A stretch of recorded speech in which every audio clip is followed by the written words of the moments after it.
Msichana au mwanamke anapokuwa desperate, yani ukijikuta wewe uko desperate, manipulation huwa ina sound kama true love kabisa, yani waga ina sound kama penzi la kweli. Yani mtu ukimpata mwanaume ukiwa kwenye desperation, yule mwanaume akawa anakumanipulate, huwa ina sound kwa mwanamke kama ni real love, kama ni true love, kwa sababu wewe si uko desperate, mwanaume ameingia kwenye maisha yako, anaanza kukuambia baby, unajua mimi sipendi kabisa uvae nguo fupi, sipendi kabisa uvae hivi vigauni, sipendi, mimi tayari nimeshakupenda, sasa nataka tena nani akupende wewe, sasa hivi vaa manguo marefu. Anaanza kuwa anakupiga ukivaa zile nguo fupi, wewe unaona kama anakupenda sana, anakuonea wivu. Unaona inavyo sound? Ina sound kama mwanaume wangu ananionea wivu, hataki nipendwe na wanaume wengine. Yani ina sound kama real love.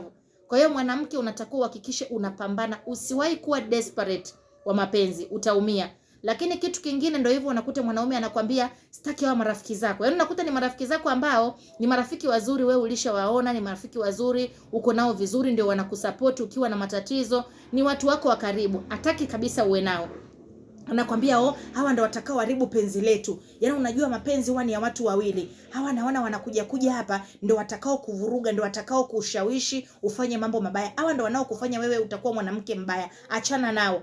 Ina sound kama anakuonea wivu, anakupenda, hataki uwe na watu wabaya, lakini in a real sense anakumanipulate. Anataka wewe ubaki peke yako. Hata siku anakuja kukuacha sasa, anakuacha ukiwa uko peke yako, hauna msaada. My dear, kama mwanamke, kama msichana, be very very careful. Hakuna kitu kibaya kwa mwanamke kwenye hii dunia kama kujikuta uko desperate for love. Yani usiwahi kuwa desperate, usiwahi kuwa desperate, kwa sababu utaumia. Yes.